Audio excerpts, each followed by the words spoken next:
के article 63A की तशरीह से मुतालिक सदारती रेफरेंस की समाअत के लिए लार्जर बेंच की तश्कील।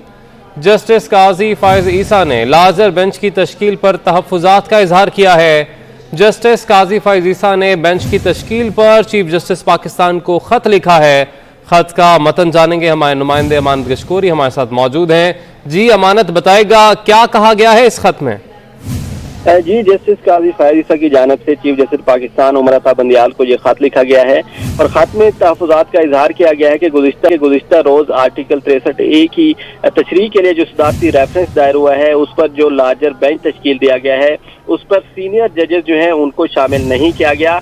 खत में जस्टिस काजी फायज ईसा ने कहा है कि सीनियर जजेस जो हैं उनसे मुशावरत ज़रूरी होती है। जब भी कोई अहम मामला हो या लार्जर बेंच तश्कील दिया जाए तो सीनियर जजेस से मुशावरत लाजमी की जाती है और चीफ जस्टिस पाकिस्तान ने इस लार्जर बेंच की तश्कील के लिए सीनियर जजेस से मुशावरत नहीं की है। जैसे काजी फायज ईसा ने खत में लिखा है कि सदारती रेफरेंस जो है ये निहायत अहम है और पूरी कौम की नज़रें जो हैं वो इस रेफरेंस पर हैं और इतने अहम केस की समाअत के लिए बेंच की तश्कील जो है उससे कबल किसी सीनियर जज से मुशावरत नहीं की गई और लार्जर बेंच में ना ही सीनियर जजों को शामिल किया गया है। जबकि जस्टिस काजी फायज ईसा का ये भी कहना है कि बेंच की तश्कील से पहले जो रूल्स होते हैं उनको भी फॉलो नहीं किया गया और बेंच में जिन जजेस को शामिल किया गया है वो चौथे, 8वें और 13वें नंबर पर हैं, जबकि जो सीनियर मोस्ट जजेस हैं उनको इस बेंच में शामिल नहीं किया गया।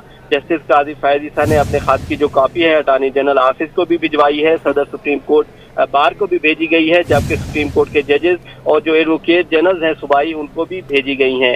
जबकि जस्टिस काजी फायज ईसा ने रजिस्ट्रार सुप्रीम कोर्ट जो हैं उन पर भी एतराज़ उठाया है कि जो सिविल सर्वेंट है उसको रजिस्ट्रार तकर्रर नहीं किया जा सकता। जस्टिस काजी फायज ईसा का कहना है कि मेरी राय में रजिस्ट्रार की जो तकर्री है वो खिलाफ आइन है।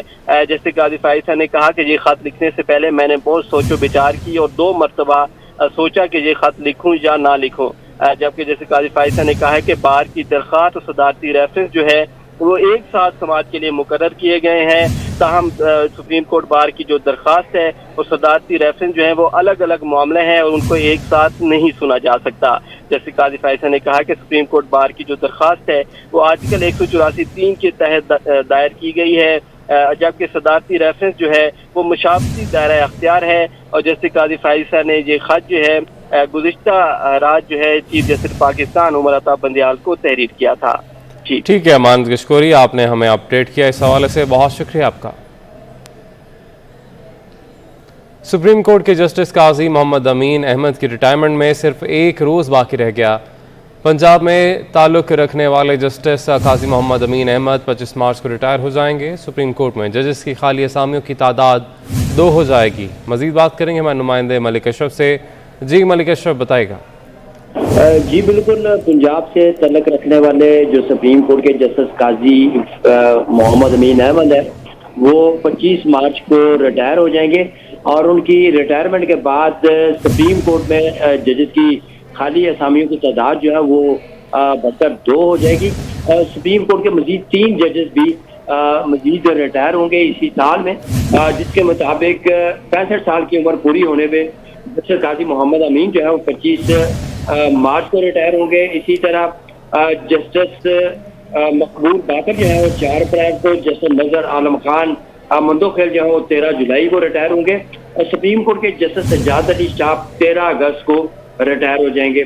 और इस तरह लाहौर हाई कोर्ट के 2 जजेस भी रवां साल रिटायर होंगे। इनमें जस्टिस सरदार अहमद नईम 30 जून को और जस्टिस चौधरी मसूद जहांगीर 2 दिसंबर को रिटायर होंगे।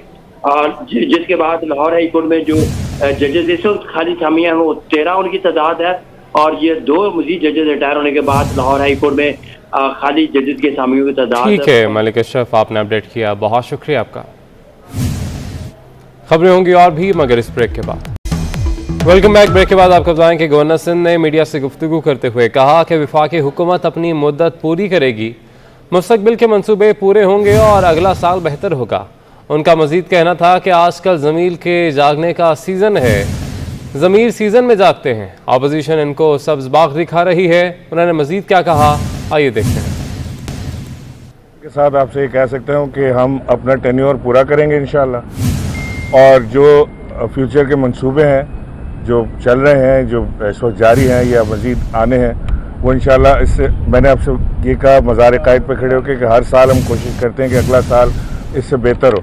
तो इंशाल्लाह अगला साल इससे बहुत बेहतर होगा। ज़मीर के जागने और सोने का सीज़न आया हुआ है और ये ज़मीर सीज़न में ही जागते हैं। ये वोट ऑफ नो कॉन्फिडेंस आए तो ज़मीर जागना शुरू हो जाते हैं और वोट ऑफ नो कॉन्फिडेंस ख़त्म हो जाए तो वही ज़मीर दोबारा दूसरी तरफ जाना शुरू हो जाते हैं।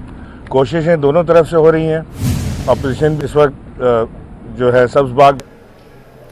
मुराद अली शाह कहते हैं कि मुल्क का आइन सुप्रीम है और यहाँ के अवाम खुद मुख्तार हैं। मज़ार कायद के बाहर गुफ्तगू करते हुए उन्होंने कहा कि तहरीक अदम एतमाद कामयाब होगी। उन्होंने ये भी कहा कि आइन पर मुकम्मल अमल नहीं हो रहा, आइन पर चलें तो मुल्क की बेहतरी होगी।